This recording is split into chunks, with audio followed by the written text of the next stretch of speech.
Welcome to Hobby Life, everybody. It's your host, Brody the Kid here. Thank you guys so much for tuning in today, and thank you our sponsors, Beckett Media and Southern Hobby Supply. We have a jam-packed episode for you guys today.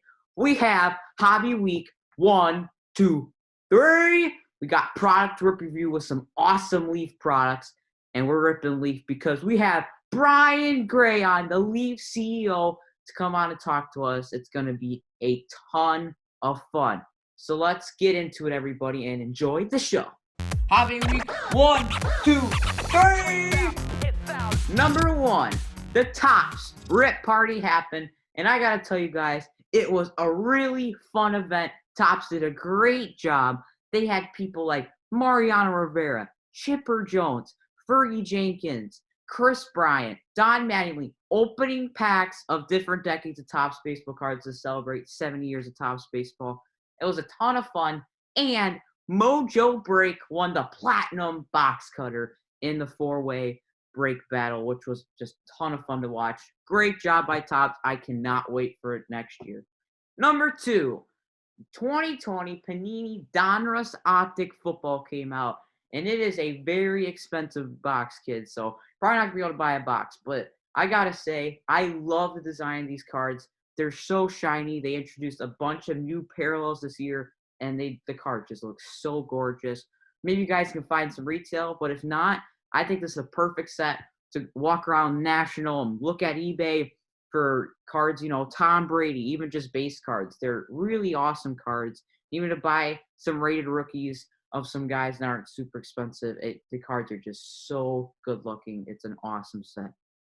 And number 3, Golden Auction sold 2 Michael Jordan rookie cards, PSA 10, for over $700,000. A crazy sale. This is an awesome card.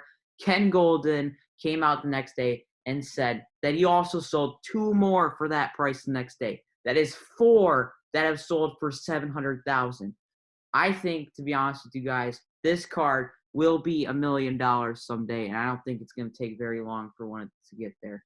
It's an awesome card. Make sure you guys check out Ken Golden on social media. He's a really cool guy, and he talks a lot about hobby and his investments. So just a crazy sale and crazy good for the hobby. That's it for Hobby Week 1, 2, 3. All right, everyone, now please welcome to the show the Leaf CEO, Brian Gray. How are you today, Brian Gray? Hey, Brody, how are you? Good to be here. I'm a big fan. Thank you. And we've had a lot of fun being guest hosts on Hobby Hotline. It's really awesome to be with you today on Hobby Life.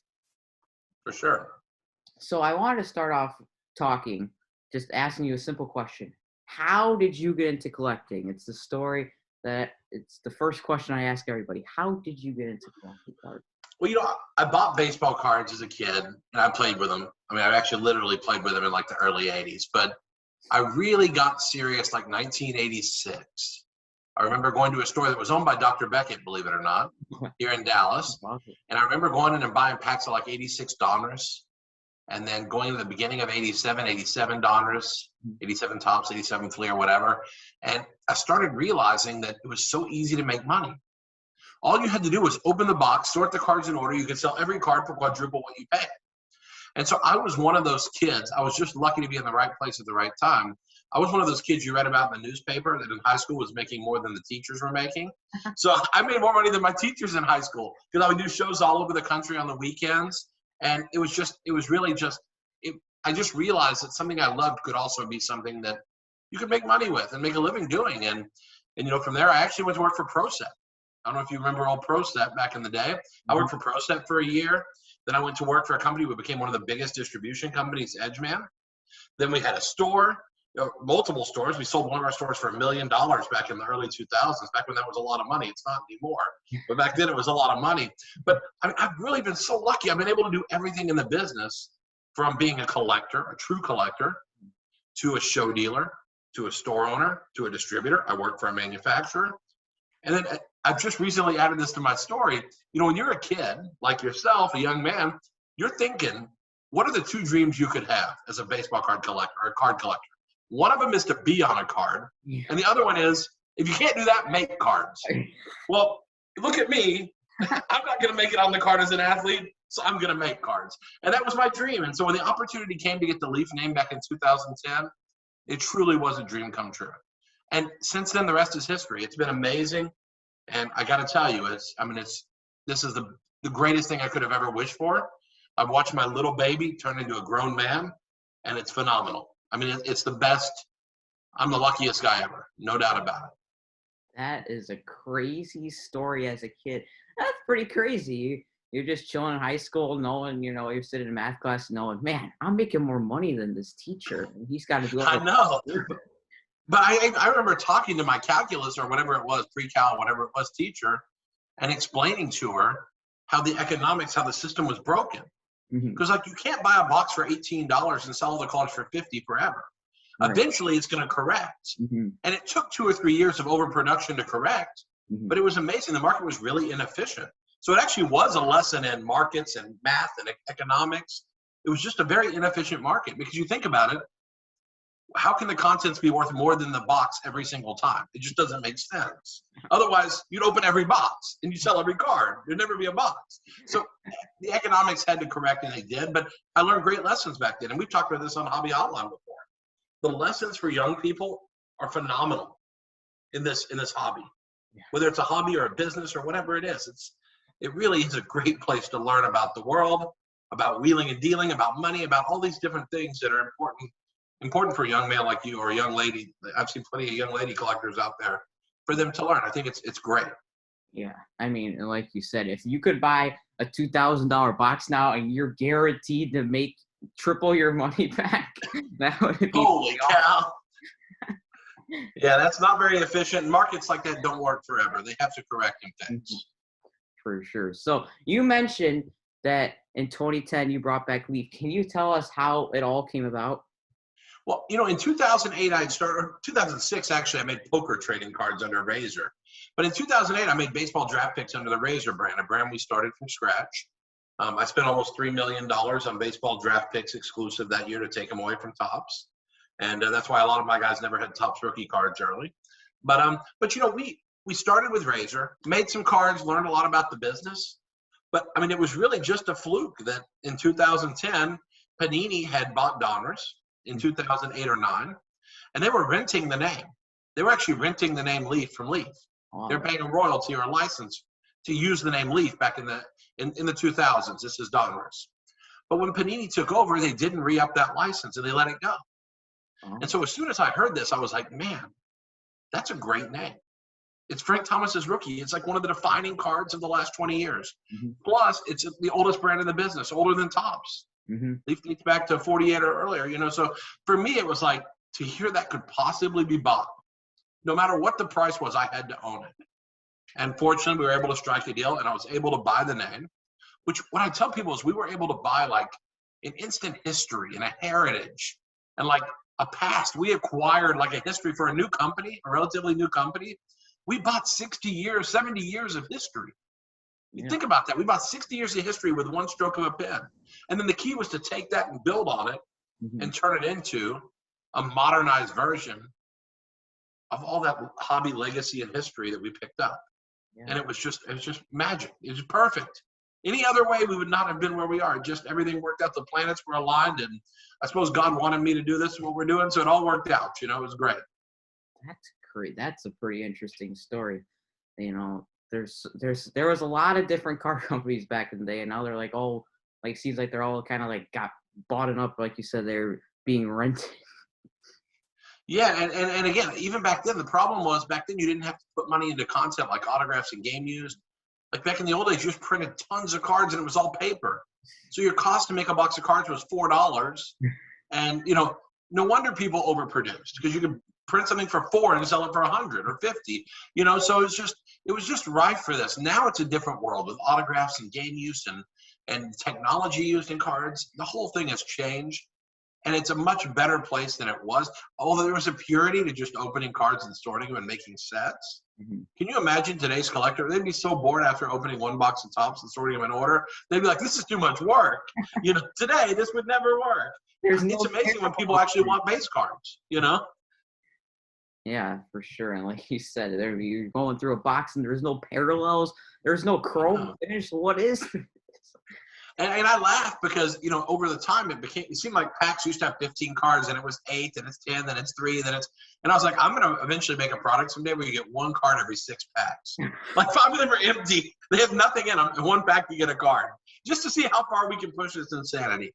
But I still believe the hobby is a better place today than where we found it 30 years ago. It's a better place now. It's expensive, and it is hard for young people to collect. I get that. But there's different ways to collect, and so even though boxes are getting expensive, I think there's still lots of opportunities to collect on a budget. There's still plenty of ways to do that, and the fact that people don't care about base cards actually makes it even easier. Yeah. If you really want to make a set, you can make a set pretty cheap, inexpensively now. There's some good things going on out there. Yeah, you're completely right. You just buy rookies you like off of eBay. I mean, I know it's not ripping packs, but I mean, you could still, and you can invest like and you could be richer than your math teacher one day, like Brian Gray was. Yeah, well, you know what? I mean, raw Lucas. There was a time they were $6 to $10 on eBay. Yeah, and now they're $400. And so, I mean, still, I saw the other day DeAndre Hunter Prism you can buy for $8. And I'm like, even on a budget, you can buy a guy that's got a chance of being something for $8, or Devonta Graham, or whoever it is you like if you're a basketball fan. Or you buy flagship Lewis Roberts for $14. That card can be $50. Yeah. Now, yes, you're not going to retire buying a Lewis Robert Topps flagship 2020, but even for someone on a budget, there's a lot of fun in collecting those cards and knowing that there really is still upside even on a budget.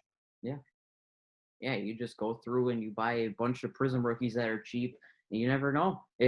Even if just 1 or 2 of them strike out, you probably made your money back. And for sure. Or even think like flagship Tatis, 2019 Tatis number 410. That card was $5, $4, and now it's $50, bro. And so collectors can collect at all levels. You don't have to be these guys in these rooms that I see buying cards for $50 grand, $30 grand.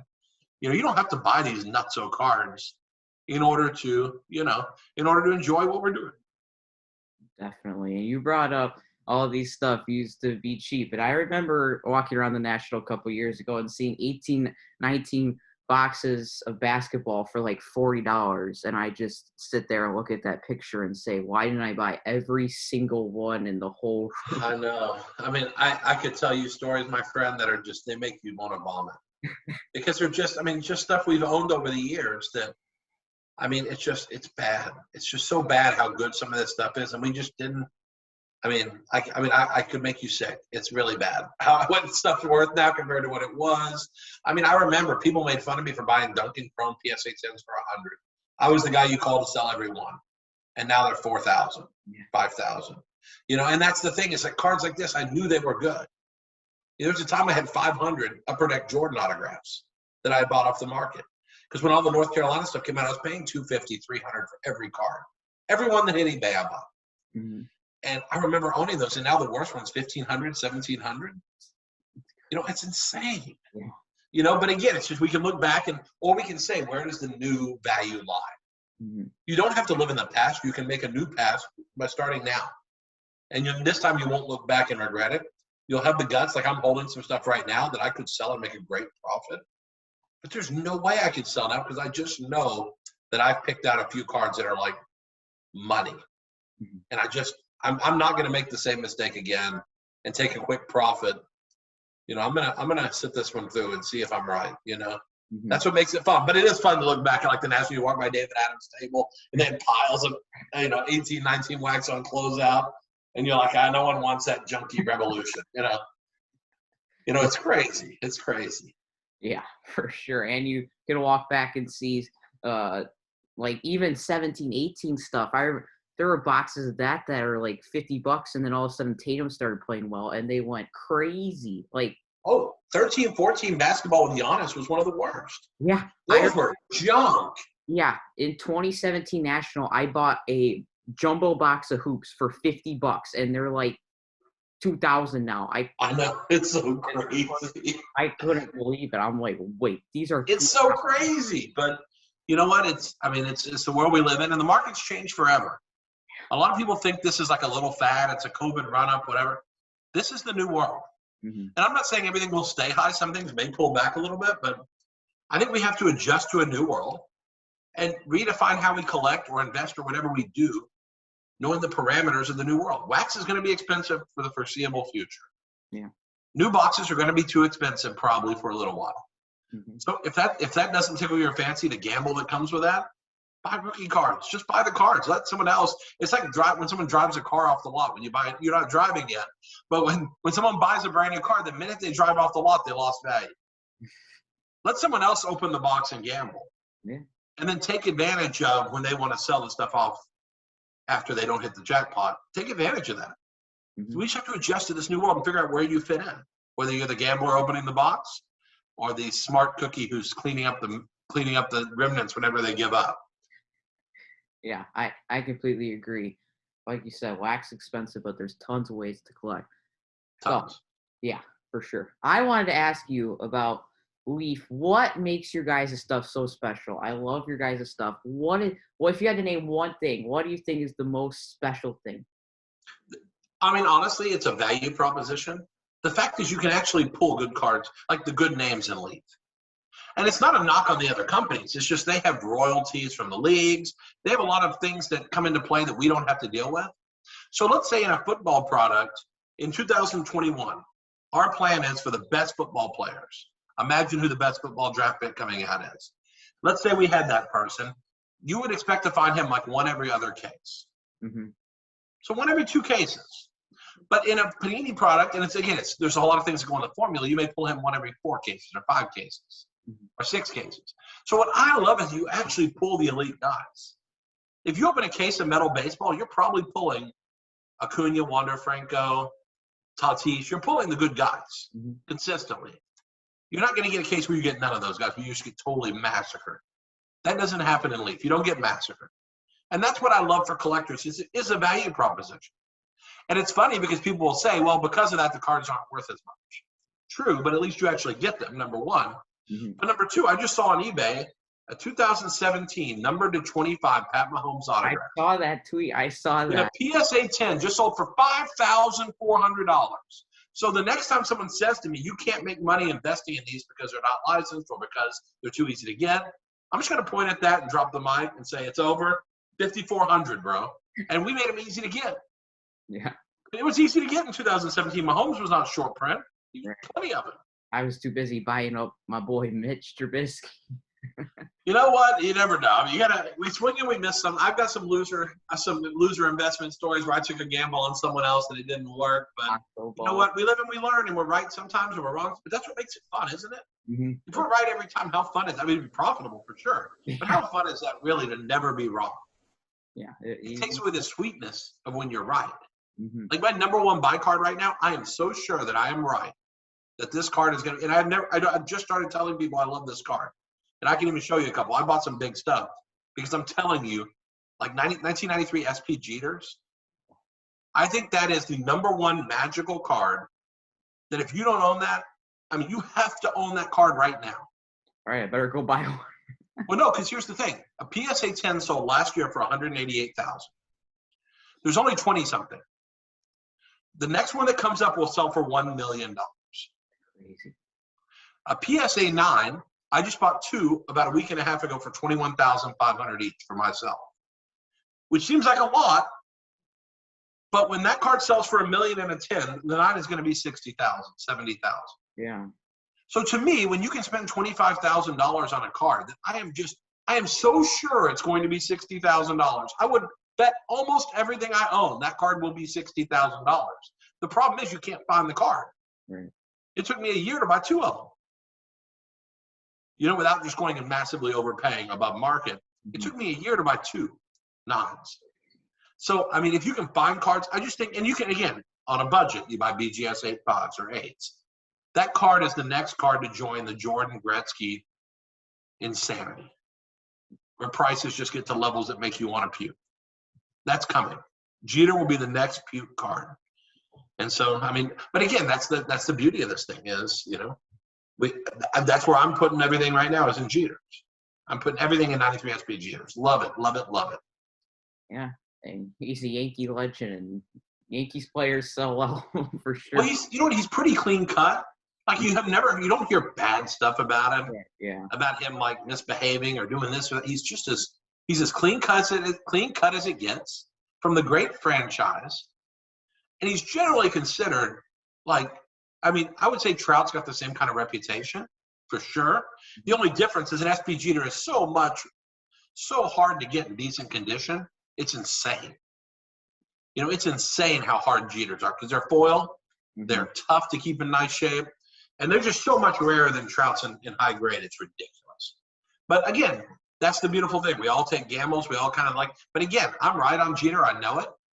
But I got a few cards here. I bought a couple of Giannis BGS 10 Prisms that I paid $5,500 for. And they're worth $4,800 now. They've gone down $700 each since I owned them. You know, I was wrong on that one maybe. Giannis, and that, I'm starting to relook at him and say, is he ever going to win a championship? Maybe he'll never be what I hoped he could be because he won't win a championship. I don't know. Well, yeah, I don't know. It's kind of interesting, but I mean, that's the whole process. And you may have struck out on Mr. Trubisky. You got to have a couple of winners in there somewhere where you picked out a guy and you were like, hey, I was right. He's good. Oh, yeah, I did pull a couple Mahomes, and luckily I kept them, which was smart, because if I would have sold those, oh, man. Oh, well, you would have wanted to just – that's what makes you want to quit a hobby is when you sell too cheap. But, I mean, listen, again, I pulled big cards over the years, and I've bought big cards over the years, and I look back, and I'm like, why did I sell that? And why did I pass? I mean, I passed on the Wagner uncut strip. You know, there's an uncut sheet with a Wagner. It's 5 cards on the sheet. And I got offered that strip for $98,000. But it was ugly. It was all dirty and like wrinkly. It was bad. I mean, the card looked horrible. But that sheet sold for over $1 million recently. And I could have bought it 15 years ago for $98,000. You know, so it's like, but like we look back and we regret these things. But again, I look back and that's one of the great stories that I can talk about where, you know, that was a millionaire maker, that card. And I let someone talk me out of it. You know, someone told me that's a horrible buy. What's wrong with you, Brian?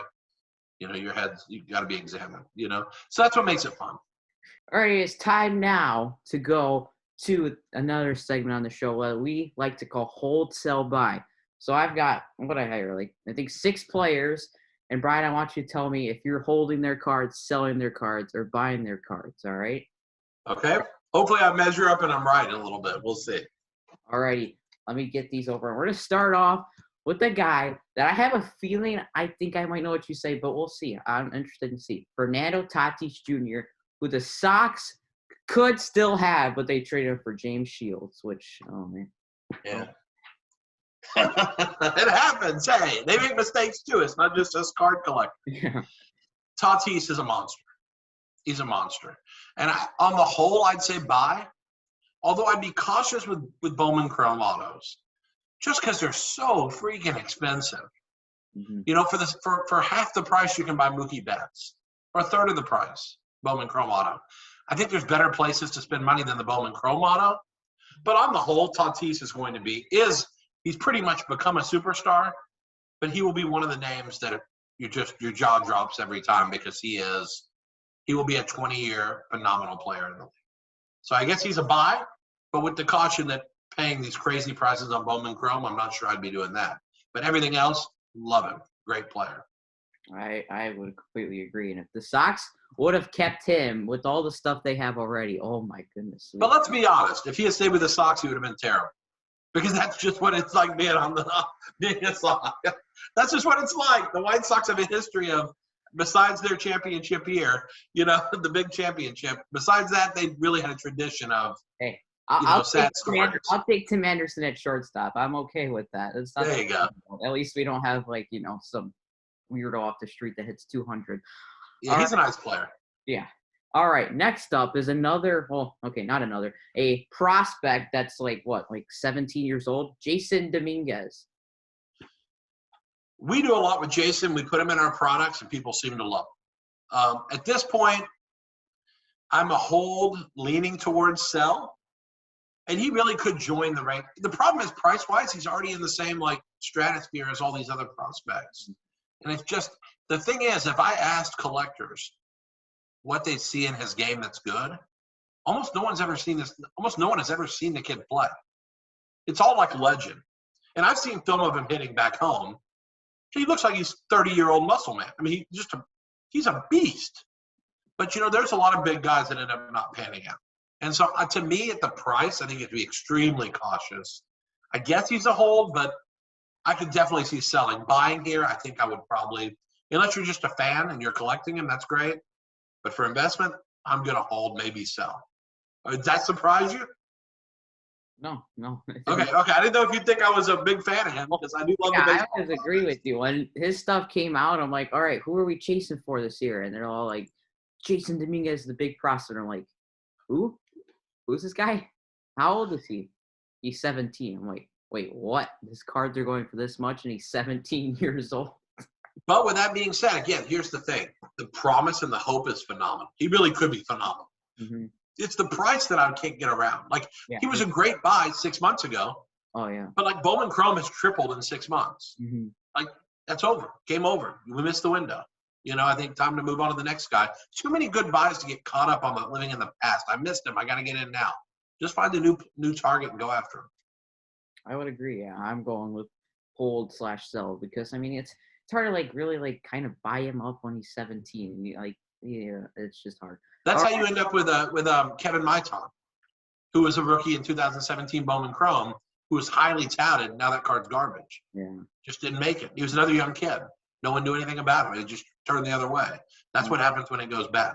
Yeah, there's who's that guy in the Twins? Royce Lewis. He's been hyped forever. Well, Roy still has a shot, though. Yeah, but for sure. He's still got a shot. Alex Kirilloff still has a shot. These guys have been for 5 years. They've been saying these guys are good, and I think he'll pan out. He's no Louis Brinson, no Lewis Brinson. He's legit, but it's just taken a long time to get there. Yeah, I had to hold that card a long time. For sure. All righty, next up, going to football on this one. Kyler Murray, who helped us, the Bears, get into the playoffs somehow. I still don't understand how we got into the playoffs. Kyler Murray. I think I'm a hold. He's got the upside. Look what's happened to Deshaun Watson stuff. Look what's happened. And these Prism guys, Deshaun Watson, Lamar, Mahomes, the ultra elite quarterbacks are worth a lot. There's no doubt. I still get nervous that someone's going to hit Murray eventually. I haven't really seen anyone hit him. He doesn't take hits. He's pretty elusive.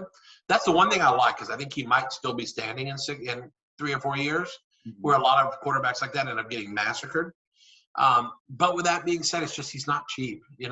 I just think there's better buys, and I can't get away from looking for better places. And again, I'm moving away from some of this shiny stuff, prismy, chromey, whatever, and I'm focusing on 80s and 90s more, because I can buy Hall of Famers that have much more upside. So to me, I would probably on valuation say hold, but he does have the upside potential to be a beast, to be $1,000 Prism. Prism PSA 10, I could see $1,000 someday. But he can also end up out of the league because he gets smeared. Hasn't happened yet because they don't hit him, but it could happen. Yeah, I would agree with that. Like you said, he's so mobile. He can run like crazy. He's got potential to be really good. So, yeah. Just valuation. Again, he's too expensive for – I don't think there's enough risk priced into the fact that he may not end up in a good place. Yeah, I would definitely agree. So the next one, you got your Bucs shirt on. Congratulations on that. Tom Brady somehow winning the Super Bowl MVP, which I think it should have been Todd Bowles because their defense was pretty good. That defense was phenomenal. Yeah. Brady is my favorite. Brady's my favorite player. I just bought a Bowman Chrome 9.5 a week ago just to have. And it's gone down a little bit since I bought it, believe it or not. But I personally am going to have to throw a hold. And it's price. It's valuation. A Skybox Impact rookie at a 10 is $1,000. So, these cards are so expensive. And I love him. He's my favorite player in any sport ever. If I have an athlete who is my number one guy, it's Brady. No doubt about it. But I just think he's too expensive. Again, I'm value oriented. I want to zig where everyone else zags, or I want to zag while they zig, whatever it is. So let everyone else chase the hot name that's hot today. I'd rather find the guy that's underappreciated, who's either got upside as a current player or people forgot the card came out 20 years ago and it's good. Yeah. So valuation, I say hold. You can't just sell him blindly because he's not going down. He's the greatest football player of all time, and I think a top 5 professional athlete of all time. Stretch. Greatest quarterback, I'll go with, but Who's better? I'm still going with my man Sweetness. I mean, Walter Payton. He's a good player. He's a very good player. Got a trophy. I'm not sure he's the best running back, but he's a good player. Whoa. You're coming on Hobby Life, and you're saying Walter Payton is not the best running back of all time? Jim Brown and Emmitt Smith are right there. I mean, they're right there. Jim Brown's better, I think. I think Jim Brown is probably the best back. 7 years, though, because he only played like 7 or 8 years. Doesn't mean you're not the greatest. Just because your stats, and again, is Nolan Ryan the greatest pitcher ever? No, but he's got some of the greatest stats ever. He was a 500 pitcher half his career. Yeah. But and you have to give credit to longevity. There's credit for that. And I think Walter Payton was very durable. I mean, he played for 12 or 13 years in the league. That's a lot. Yeah, for running back. In that era when Earl Campbell could only make it 5 or 6. Yeah.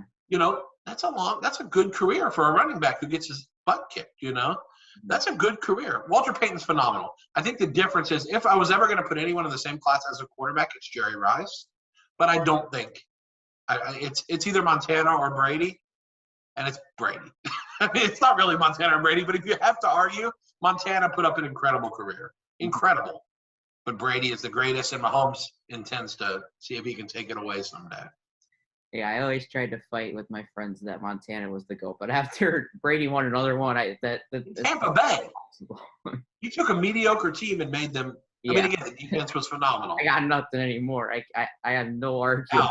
Oh, that's it. But I think as like an investment, he's pretty expensive now. Mm-hmm.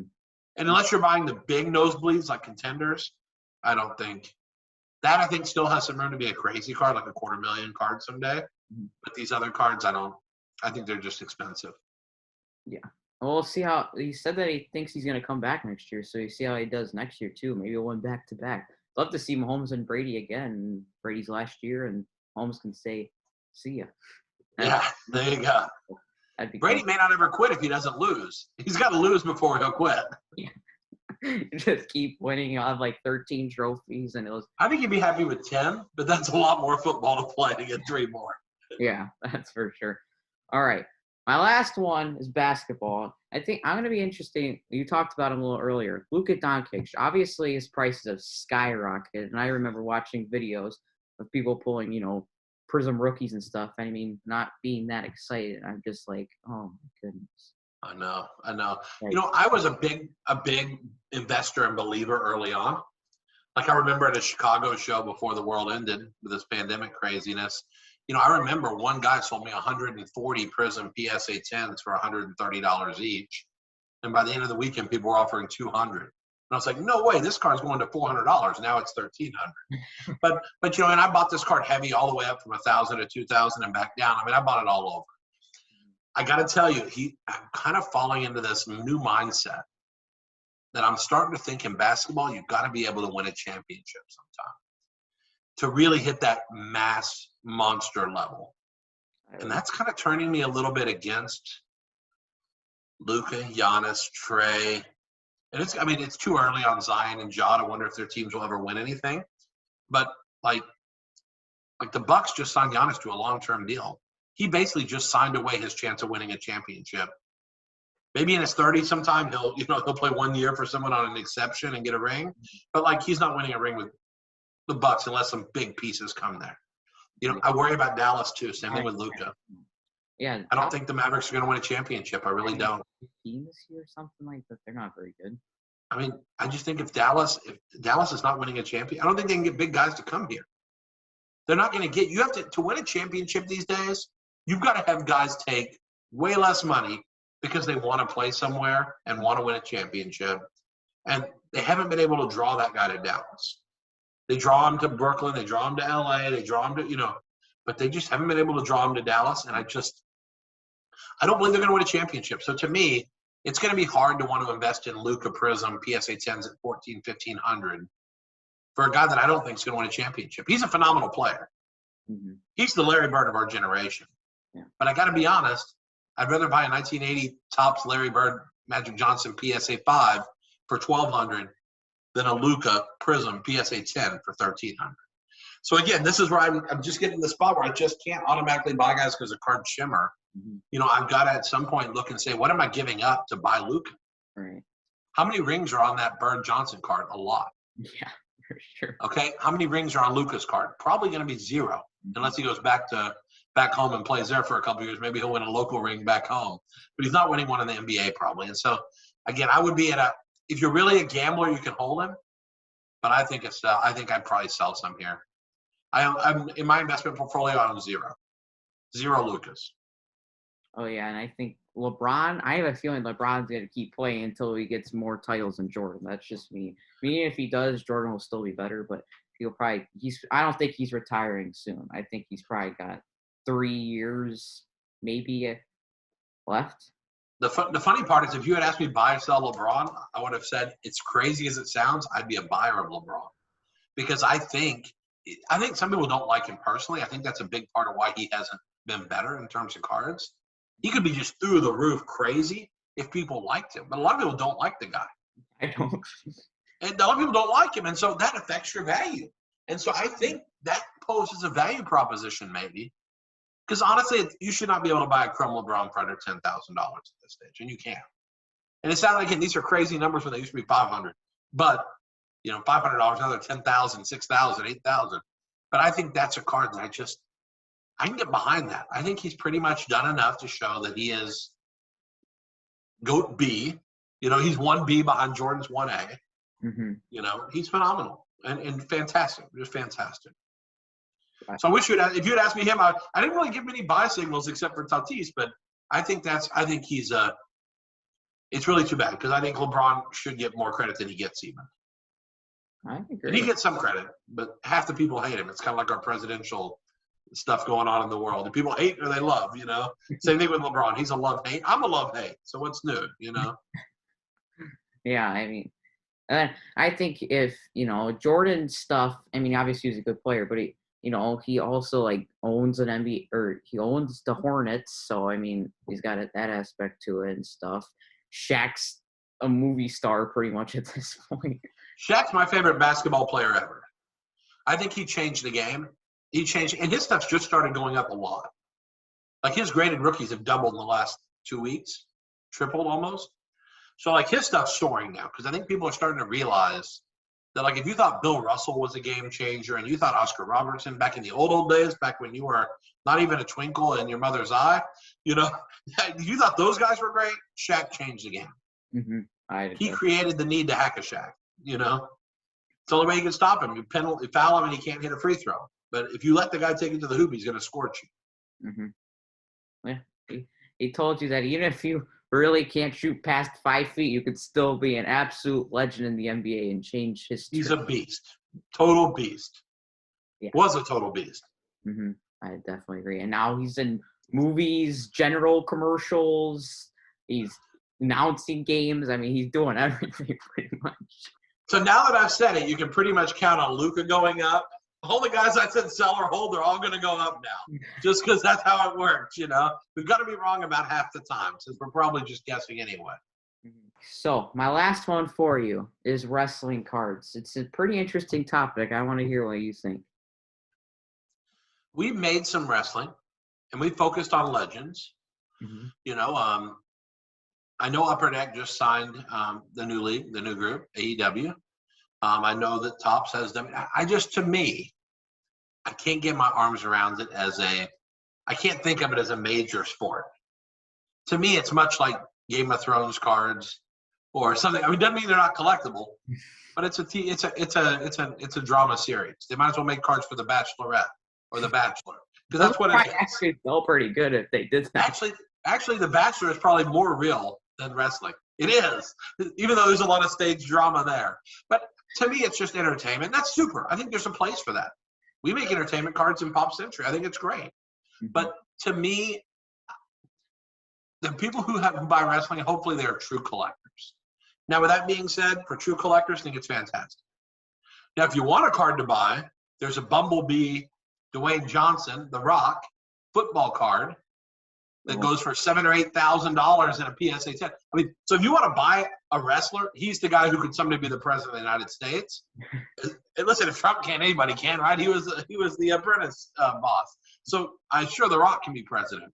If he becomes president someday, that card could be like $100,000. But to buy like, Alexa Bliss and Triple H, or again, I'm not a wrestling nut on these things, but I think when you buy that stuff, buy it because you like it. So I think wrestling, it really should be a collectible item. The people who are big fans, go for it, because it is fun entertainment to watch that craziness sometimes. Mm-hmm. But for someone who's value oriented and thinking about resale long term, that category really hasn't proven to be too much, with the exception of vintage Rock cards, vintage Hogan. Mm-hmm. Like the stuff from the 80s in high grade, people want that stuff. Yeah. But outside of that, 90s in the case of The Rock, but outside of that, I'm not a big fan from a long-term value perspective. I'm much more of a fan from a collectible standpoint. Mm-hmm. Am I nuts? I like that Bachelor idea, though. I think those cards could actually sell somewhat good. I think there'd be a lot of people that could introduce a lot of female collectors into it, collecting Bachelor cards. Yeah, we never know. I mean, we actually have 2 of the Bachelors in our next Pop Century. Pete the Pilot and one of the other ones, Colton Underwood. So we try to mix people like that in some of our products, but I do think there's a way to appeal to a new group of collectors. And I think, we'll keep trying to find those collectors however we find them. But yeah, I think that's probably the same zip code as wrestling in terms of investment quality. You might as well just go buy Emilia Clarke autographs from Game of Thrones. I think there's more upside there.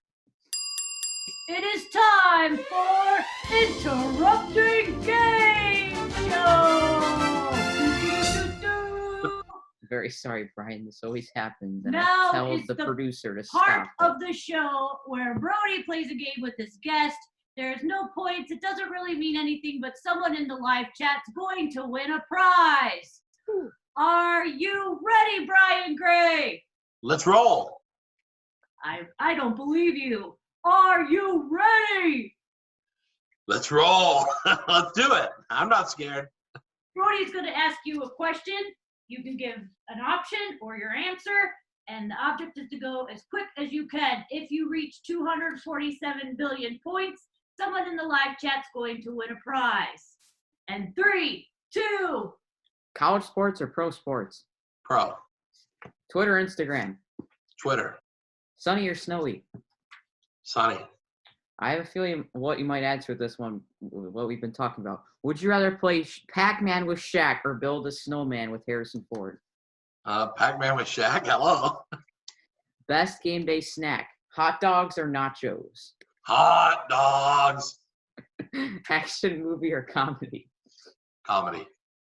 Favorite subject in school? Was it math? Was it all these statistics?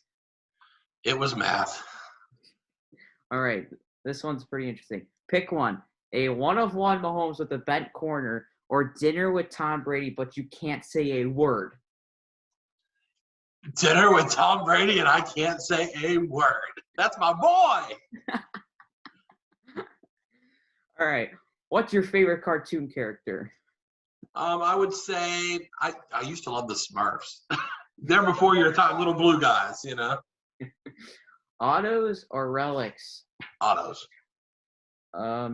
Should you ever, under any circumstance, put ketchup on a hot dog? No. Ketchup is for fries. I like that. Hobby or retail? Hobby. Would you rather rip one box of cards every 10 minutes for 24 hours straight or walk around the National in your pajamas? I'll open the boxes. Are you kidding? I don't wear pajamas. You don't want me walking around there in shorts and a t-shirt. All right. I think I got 2 left. Your favorite childhood Halloween costume? Oh boy, I don't even remember what I dressed up as. I mean, I used to dress up my mom always dressed me up as a hobo. She'd I'd carry a bag like a homeless person, which that's so insensitive. What's wrong with her? But that's what I dressed up as a kid. I used to win costume contests, so maybe that's my favorite. I don't know. All right, and last question. Mickey Mouse or Mickey Mantle? Mickey Mouse. My family is a huge Disney family, You know, we had a timeshare there. We used to go before COVID, we'd go once or twice every year. We are humongous Disney nuts. Humongous. Hey, really I'm going to go Mickey Mouse.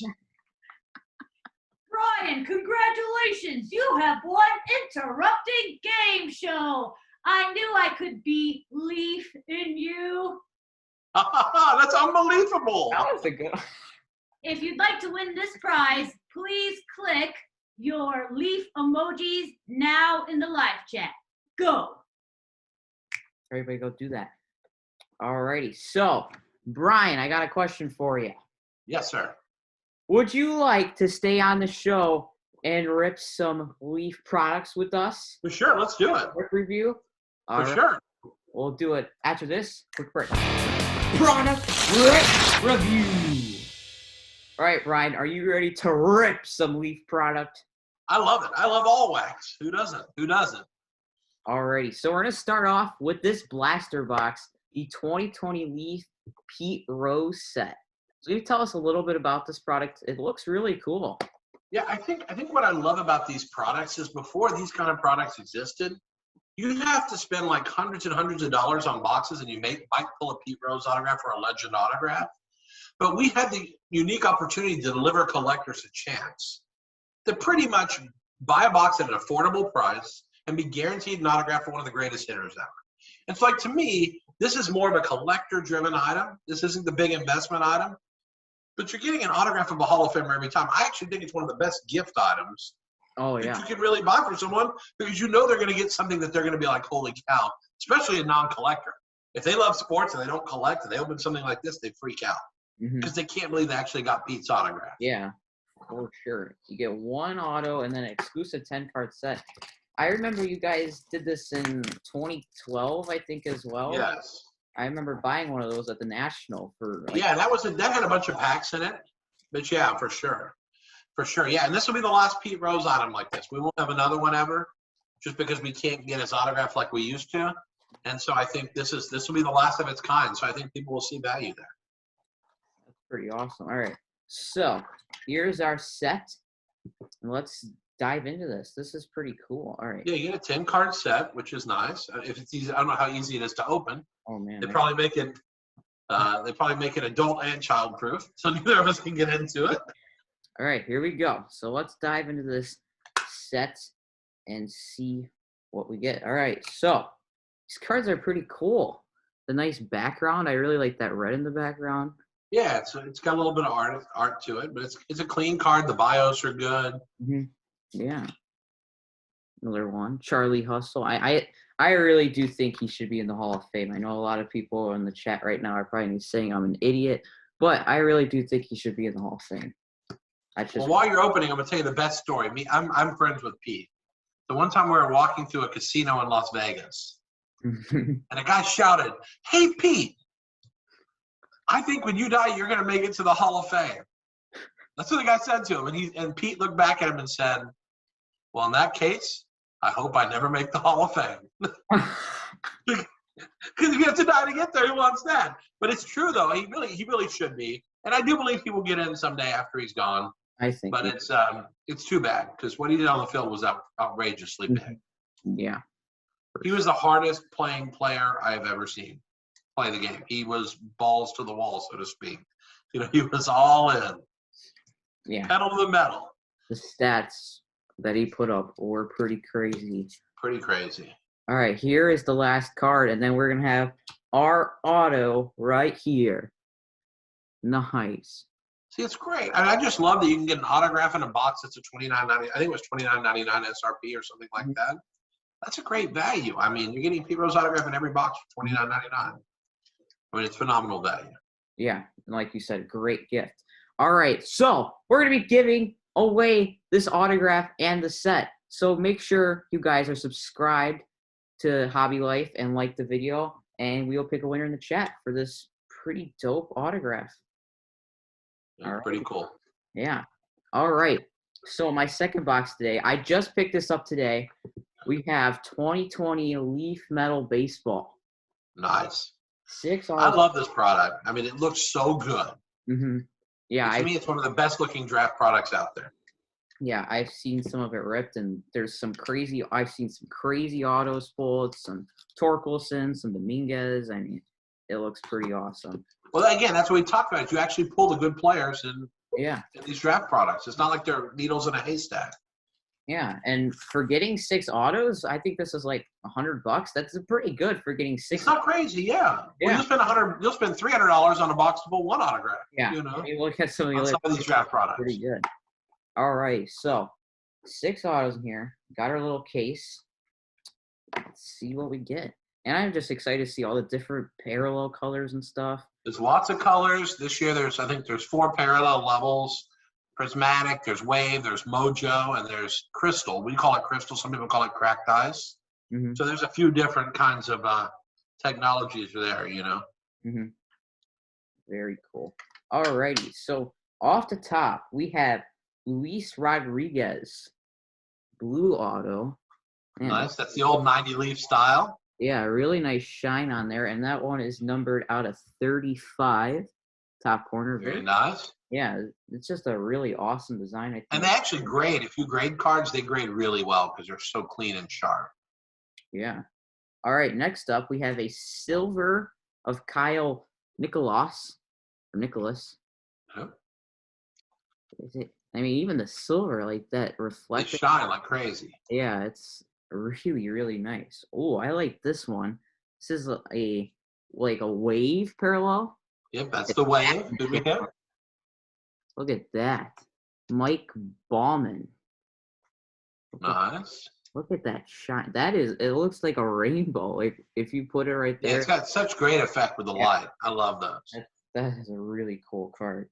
Next up, we have a purple 4 of 15, so nice short print. Luis Medina.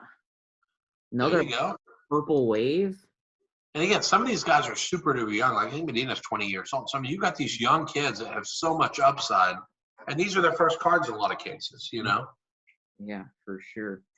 All right, they have another wave of Elvis Martinez. He's a great prospect. He's a BA top 20 or 30 prospect. He's a great prospect. Yeah, name did look familiar. And the last card, I'm actually pretty stoked about this one because this guy I actually really like. Oh, it's a 1 of 1. Boom! We got a boom! Of like Garrett Crochet, the White Sox pitcher. There you go. That's a mojo. Awesome.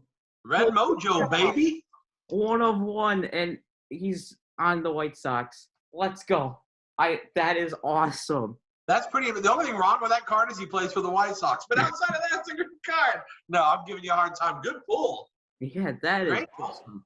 Yeah, people have started to buy him up. I've seen that on eBay. I see a lot of people buying him. He can throw. He throws consistently over 100 miles an hour. Holy cow! Nice hit. That might be one of the just like crazy PC hits. 1 of 1 White Sox. Like wow. That was you said it. You get the good guys in the stuff, and you're cool. Yeah, and you ended strong there. You ended strong. For sure. So, great product. I am loving Leaf. Thank you so much for coming on, Brian. I had a ton of fun. Totally great. Totally great. Love it. And, again, I love seeing you being excited about the hobby because I look at you and I think, I mean, obviously I was a little more dorky, but I was like, you know, back in the old days, I was you know. I love the hobby, and I saw all the beautiful things about it, the things that made me happy and got me, you know, stoked. And, you know, I look back, and it's great to see young people loving it as much as I have. Mm-hmm. Someday when you're the CEO of Leaf or some other company, you know, we'll look back on these videos and remember how stoked you were, you know. Yeah, that's awesome. So, you tell us your socials real quick so everybody can find you. Yeah, best place to follow. A lot of people follow me personally because I give advice for totally free. I don't try to make money on it. I just tell you what I'm buying. I don't even just recommend cards. I'll tell you before I start buying. I'll tell you what I'm buying. Twitter is the best place to see me personally, what I have to say, at Leaf CEO. Pretty simple. If you want to follow Leaf, we do lots of giveaways, tons of like picture sneak peeks at products at Leaf_cards. And you can also find us on Instagram, same, and Leaf CEO on Instagram for me. Twitter is our #1 communication method, so absolutely hit us up there. And if you ever have questions, you can even email the Leaf Twitter account or the Leaf CEO Twitter account, and I answer questions all the time for people. Just because I love this hobby. I love communicating with people, love interacting. And it's one of the great blessings with my job is I get to interact with our customers. I love it. Really awesome. Everybody, make sure you go follow him. And I will see you on Hobby Hotline soon. For sure. For sure. We'll be doing it again soon. Alrighty, as I always say, peace out, Brian Gray. Peace out, Brody. And that's it for Hobby Life, everybody. Thank you guys so much for tuning in. Thank you to our sponsors, Beckett Media and Southern Hobby Supply. And thank you so much to Brian Gray from Leaf Trading Cards for coming and talking cards with us. Had an absolute blast with him today. Remember, guys, you can follow me on Twitter at BrodyTK, on Instagram, Brody The Kid 1, and check out my brand new blog, Riiip with Brody The Kid at BigLeagueBreaks.com. All right, everybody, another episode in the books. Thank you guys so much for tuning in, and I'll see you all in 2 weeks. Peace out. Whew. Show's done. Man, am I relieved. Get it? Peace out.